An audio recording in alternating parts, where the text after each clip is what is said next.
Welcome into the Commanders Report. I am your host, Jack Sperry. On today's show, I'm going to be breaking down my list of 6 Commanders players that could be dealt via trade before or during the 2023 NFL season. Can't wait to break it down with y'all today, but make sure you go ahead and share this video on Twitter for a retweet. Go ahead and click that share button that's below this video here on YouTube. Select the Twitter icon, click post to Twitter, and then to let me know that you're actually sharing the video, this is actually really important, you got to tag me at Jack_Sperry. If you do so, I will give you a retweet on my Twitter. Really do appreciate all of the support helping us grow here at the Commanders Report.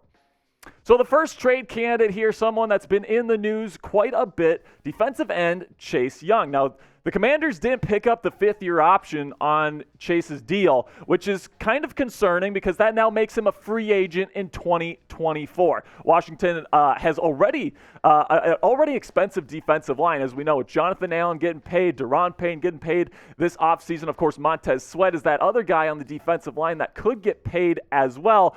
This is going to turn into kind of a super expensive defensive line here. I expect Montez Sweat or Chase Young to kind of get that bag, but I think it's really going to depend on how well Chase Young plays this season. He's been dealing with injuries. Even before his ACL tear, he wasn't having his best season in 2021. He won Rookie of the Year in 2020, his rookie season, and he just hasn't shown a whole lot since then. So it seems like the Commanders want to see something from him this year, and they're telling him it's do or die time this right now for you there for Chase Young. You need to be able to get things going right now, or you are going to be hitting the open market. And if they are really concerned about Chase right now, I could even see them potentially deal him for maybe like 2 second-round picks, maybe a second and a third before the season starts if it's really that bad. But if I'd have to guess, I think that he's going to start off the season as that starting defensive end alongside Montez Sweat. They're going to try to establish a real good pass rush. And, if the Commanders aren't doing all that well by the trade deadline, Chase Young might be somebody that we see on the block there in 2023. So let me know, will Chase Young have a bounce back season in 2023? Type yes or type no. This is going to be the pinned comment on today's show. So whenever you get an ad break here, do me a favor, go into the comment section, find that top comment, that's the pinned comment, and answer today's question with a yes or a no. Another player to keep your eye on and has kind of been in the rumor mill here over the offseason, especially closer to the draft, was Montez Sweat, outside linebacker, defensive end type here. He's set to be a free agent here in 2024. And as we've talked about before, this is a defensive line that's extremely, extremely expensive. And if Chase Young has a breakout season like some people are expecting him to have, I think that they would probably rather pay him because he's the number 2 overall pick. He's got the bigger body, etc. He's got the higher ceiling, I guess you could say. And it just seems like Sweat could be that odd man out, unfortunately. And if the Commanders just aren't playing all that well at the trade deadline, I hope that's not the case. But if that's the case, he could be a prime trade candidate because, you want to get something for him before he leaves in free agency if that's what's going to happen. Now, I don't think he's going to get traded before the season. There's still some rumors floating around out there with Montez Sweat's name in there, but I don't think he's going to be traded before the season because he had a really great 2022 campaign. The Commanders are trying to win now with Ron Rivera and him being on the hot seat this year. They need to make the playoffs this year. Montez Sweat needs to be a big part of that if they are going to make a postseason push in 2023. So let me know, which defensive end would you rather keep? Which edge rusher would you rather keep here? Chase Young? If you'd rather have him, type CY in the comments, or if you'd rather go Montez Sweat, type MS. So for me, I'd rather go with Montez Sweat. There's just so many question marks going around with Chase Young. And right now, I don't even think the Commanders know which guy they would rather have. I think the Commanders are saying, we're going to pay one of these guys, and it's going to depend on how they play in 2023. So right now, I'd say Montez Sweat because I've seen production from him more recently. But man, Chase Young, he went number 2 overall for a reason. This guy's an athletic freak. He could absolutely win that position next season.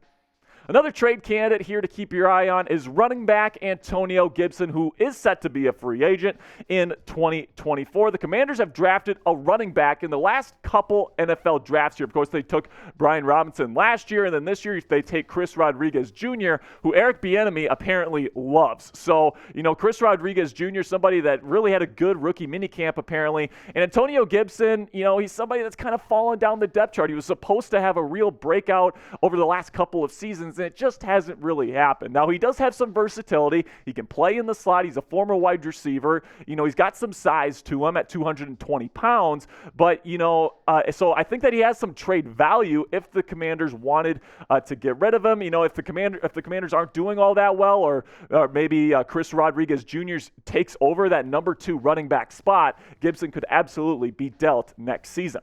Another player to potentially keep your eye on here is Kendall Fuller, the cornerback. I'm a big fan of Kendall Fuller. I think he was the best outside corner on the Commanders last year. But like some of these other guys, right, he's a free agent coming up here in 2024. And ideally, you would keep Kendall here for a potential playoff push. But if the Commanders aren't playing all that well, then, he's somebody that he's getting a bit older. He's 29 years old. Are you really going to want to give him an extension? Are you really going to want to bring him back? If the Commanders aren't playing all that well, he could absolutely be dealt. And then there's also the fact that the Commanders have some decent depth here at the position. You got Benjamin St-Juste, Cameron Dantzler that can fill that starting spot. Personally, I think Fuller and Emmanuel Forbes will be the starting outside corners. Benjamin St-Juste or Dantzler could win the position in camp, but just based on how they played last year, I would think that it would be Kendall Fuller and Forbes, I should say. And I think that Fuller, like Montez Sweat, no chance he gets dealt right now. I don't think that there's any reason to get rid of him right now. But, if the Commanders aren't playing all that well and they need to get something for Kendall before he hits the free agent market, I could definitely see it happening. So if you want free Commanders content and you want to enhance your Commanders fan experience here on YouTube, you can go ahead and click that subscribe button. We provide daily Commanders videos here on YouTube, in-depth breakdowns, all these different things. So if you want to have that immersive experience for your Commanders fandom, go ahead, click that subscribe button, and turn on your notifications. Then another player here to watch out for, Curtis Samuel, wide receiver, a slot wide receiver. He's pretty darn expensive, man. He's making over $10 million per season at this point, and he is set to be a free agent. You got, of course, Terry McLaurin. You got Jahan Dotson as your outside wide receivers, as your 1 and 2. You don't really need to be paying your number 3 wide receiver that much money. So if they don't trade him this year, he's probably going to hit the free agency market, and, the Commanders probably won't bring him back unless it's on a good deal. But, he's a very productive guy. He's a guy that gets open. He's a very, very solid slot wide receiver. And if the Commanders aren't playing all that well, you could definitely see them dealing a guy like Curtis Samuel to a team that needs a slot receiver and is more in the playoff hunt. If you could get maybe a second or a third round pick for Curtis, I think that'd be a fantastic value, at least in my opinion. Then our last name here to go over on today's video, Cameron Curl, the safety, had his best season as a pro last year in his 3rd NFL season in 2022 with a PFF grade of 82.9, which was the 2nd highest among NFL safeties. He is somebody that really blossomed in 2022 as a strong safety. And, the reason why he's on this list is because they haven't given him an extension yet, and it's a pretty low-value position, right? So I would personally give him an extension. He's a young player. He affects the game in a big way. He had that really high grade last season, and, there's some reasons why they just wouldn't give that right now. And, I think that Cameron is somebody that's going to be able to be a really good player for a long time. He's only 24 years old, which is really, really young. I think that you want to keep your good young players.